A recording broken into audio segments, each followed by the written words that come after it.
बिस्मिल्लाहिर्रहमानिर्रहीम। व्यूवर्स, आप देख रहे हैं न्यूज़ टू यू। उम्मीद है आप खैरियत से होंगे। अब दो तीन चीज़ें काफ़ी तेज़ी के साथ जो है वो आगे बढ़ रही हैं, उसके ऊपर आपसे बात होगी। एक तो जो जेल के अंदर इमरान खान से नैब की तफ्तीश होती है, फिर बुशरा बीबी से 190 मिलियन पाउंड का जो स्कैंडल है उसकी तहकीक होती है, फिर साइफ़र केस अब तेज़ी के साथ अंजाम की तरफ बढ़ रहा है, फिर कुछ खुफिया मुलाकातें जो हैं वो पैगाम रसानी के तौर पर की जा रही हैं, लेकिन उसमें किसी किस्म की कामयाबी हासिल नहीं होती। और फिर सबसे बड़ी बात कि जो बुशरा बीबी हैं वो खामन से तन्हाई में मिलने की बात करती हैं, और साथ ही साथ फिर जो chief justice Islamabad high court के हैं उमर फ़ारूक, उनके ऊपर इजहार अदम एतमाद भी कर देती हैं और कहती हैं कि मेरा केस उनके पास जो है वो ना लगाया जाए। तो ये चार पांच खबरें जो हैं वो इकट्ठी हो गई हैं, तो वो उसके ऊपर जो है वो आपसे बात कर रहा हूँ।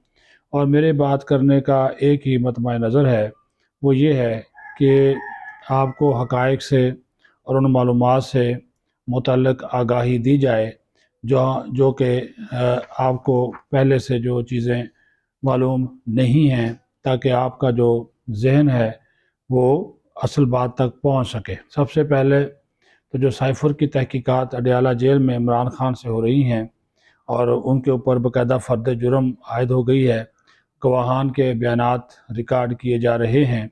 तो अब उसके जो पहले जो एक सरकारी गवाह थे वो वजारत ख़ारजा के साइफ़र सेक्शन के एक ओहदेदार थे, और उसने अपना जो बयान है वो रिकॉर्ड करवा दिया है। ताहम उन्होंने खुफिया क़ायद ज़ाबत जो सीक्रेट प्रोसीजर होता है उसको भी उन्होंने मलहूज़ ख़ातर रखा है, और उन्होंने वाज़े तौर पर खुलकर कोई बात खुलकर मतलब कि वो चीज़ें उन्होंने नहीं बताई जो नहीं बताई जा सकती थी, जो सिक्योरिटी के ज़ुमरे में आती थी, उनका उन्होंने ज़िक्र नहीं किया।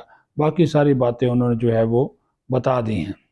और उनका ये कहना है कि 8 मार्च को मेल पर ये वाशिंगटन से साइफ़र टेलीग्राम मौसूल होता है, और महकमा ख़ारजा के जो साइफ़र असिस्टेंट हैं क्रिप्टिव नोमान, उन्होंने उनके ऊपर ये जब ये उनको मौसूल होता है तो उसके ऊपर वो नंबर लगाते हैं, तो वो नंबर लगता है 0678। ये साइफ़र का नंबर है जो कि इमरान खान को मौसूल हुआ। तो अदालत ने उनसे पूछा कि ये जो अदालत जो इस वक्त ये साइफ़र हमारे सामने है ये क्या असल है? तो उन्होंने कहा ये असल नहीं है, ये कापी है। असल जो है वो वजारत ख़ारजा के पास जो है वो मौजूद है। और उन्होंने कहा कि जिस सेक्शन से साइफ़र मौसूल हुआ वो इसका नाम अदालत में नहीं बता सकते। जिस तरह मैंने कहा कि उन्होंने कहा कि ये हमारा जो ज़िम्मेदारी है उनकी खुफिया ज़वाबतों क़ायद ज़वाबत के मुताबिक है। ये उनका कोई कोड वर्ड होगा जिसके तहत वो इस तरह की चीज़ें नहीं बता सकते। और उन्होंने कहा कि ये बात दुरुस्त है कि रजिस्टर में साइफ़र भेजने वाले का नाम नहीं है। दोनों में तकाबल के लिए ऑफिस का रजिस्टर अदालत में वो नहीं लेकर आए कि ताकि वो देख सकें कि ये जो असल कापी है और जो असल है उसकी लैंग्वेज तब्दील की गई है या नहीं की गई है। उन्होंने कहा कि ये उनका काम था, ये गवाह बात कर रहा है। गवाह ने कहा कि ये उनका काम है कि जैसे ही कोई टेलीग्राम मौसूल हो तो वो साफ़ लफ्ज़ों में उसको तहरीर कर दें। तो वो मैंने तहरीर कर दिया, यानी कि डिकोड कर दिया, और साफ़ लफ्ज़ों में जो तहरीर कर दिया तो उसके बाद वो डिकोड हो गया। और जो अदालत के सामने कापी है वो उन्होंने कहा कि वो साइफ़र की कापी है, वो असल नहीं है। लेकिन उन्होंने कहा कि जो जब मेरे पास साइफ़र आया था तो जब तो उस वक़्त वो असल था, यानी कि उस असल से मैंने इसकी कापी जो है वो की है। ये भी उन्होंने कहा कि वो ये बात गलत है कि मैं स्टॉक गवाह हूँ, इसलिए मार्स कोड मशीन के बारे में नहीं बता रहा। तो उन्होंने कहा कि जो साइफ़र रजिस्टर करने के बाद जब वैसे जैसे मुझे मौसूल होता है, जैसे हमने इसको रजिस्टर्ड किया, तो रजिस्टर्ड करने के बाद जो साइफ़र सिक्योरिटी ऑफिसर थे इमरान साजिद, उनके हवाले कर दिया जाता है। और उसके बाद उन्होंने कहा कि वो प्रोसीजर उन्होंने बता दिया कि किस तरह इसको कोड डिकोड जो है वो किया गया। तो ये और दूसरी बात उसमें ये है कि 4 हफ़्तों में ख़ुद इस्लामाबाद हाई कोर्ट ने ये अहकामात जारी कर दिए हैं کہ یہ جو 4 ہفتوں کے اندر اندر سائفر کیس کا جو ٹرائل ہے اس کو جو ہے وہ مکمل کیا جائے. یہ ان کی جانب سے یہ واضح طور پر بات جو ہے وہ کر دی گئی ہے. اب دوسری بات بشریٰ بی بی کے حوالے سے، ایک تو وہ آج نیب کے سامنے پیش نہیں ہوئی، ان کو دوبارہ بلایا گیا تھا تحقیقات کے سلسلے میں، ان کی طلبی ہوئی تھی لیکن وہ آج پیش نہیں ہوئی 190 ملین پاؤنڈ کے اسکینڈل میں، اور انہوں نے استثناء مانگا اور اپنے وکیل کے ذریعے درخواست دے دی کہ ان کے لیے آئندہ کوئی تاریخ اناؤنس کر دی جائے تو وہ پیش ہو جائیں گی. لیکن آج جب ان کو بلایا گیا تو وہ پیش نہیں ہوئی، بلکہ انہوں نے ایک درخواست جو ہے وہ بھی دائر کر دی ہے، اور انہوں نے کہا کہ ان کو ان کے خاوند سے تنہائی میں ملنے کا موقع دیا جائے. اب تنہائی میں تو پھر بہت سارے کام بھی ہو جاتے ہیں، اور آپ نے وہ مینڈا سائیں پڑھی ہوگی جو کتاب ہے تہمینہ دورانی کی، تو وہ بھی جب ملنے گئی تھی تنہائی میں تو اپنے سائیں سے، جب وہ جیل میں تھے تو وہ پھر وہاں پہ کام جو تھا وہ ہو گیا تھا اور چیخیں سنائی دی تھی، یہ کتاب میں ذکر ہے.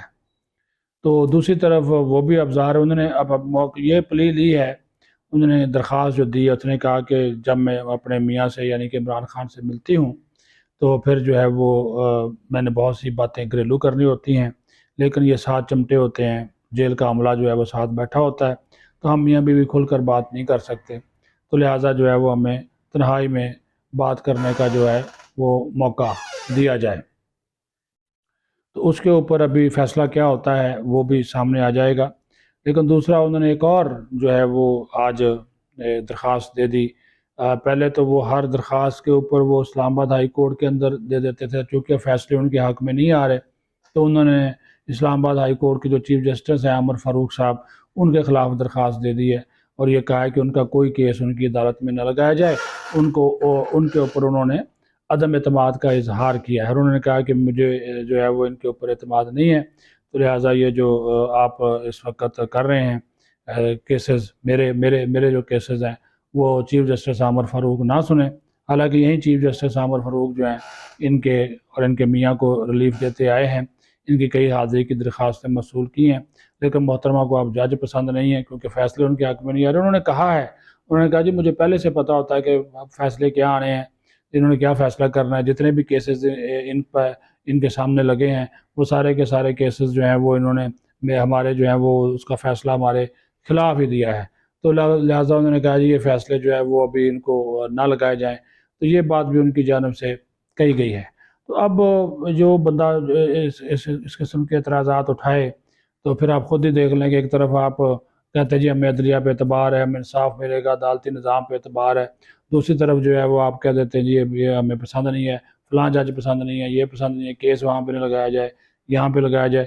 تو یہ چیزیں جو ساری کی ساری تھیں وہ میں نے کہا کہ آپ کے ساتھ جو ہے وہ لازمی طور پر شیئر کر لی جائیں تاکہ آپ کو بھی اندازہ ہو جائے کہ کس طرح جو ہے وہ چیزیں چل رہی ہیں، آگے بڑھ رہی ہیں. تو یہ 3-4 جو خبریں تھیں، اور یہ سائفر کا کیس تیزی کے ساتھ میں آپ کو بتا دوں کہ اپنے انجام کی طرف بڑھ رہا ہے. تو اس کا جب انجام ہوگا تو میں بھی اور آپ بھی آپ کے سامنے آ جائے گا، کیونکہ چیزیں کلیئر ہو گئی ہیں اور 1 مہینے کے اندر اب اس کا فیصلہ جو ہے وہ ہو جانا ہے. اپنا خیال رکھیں. پاکستان زندہ باد.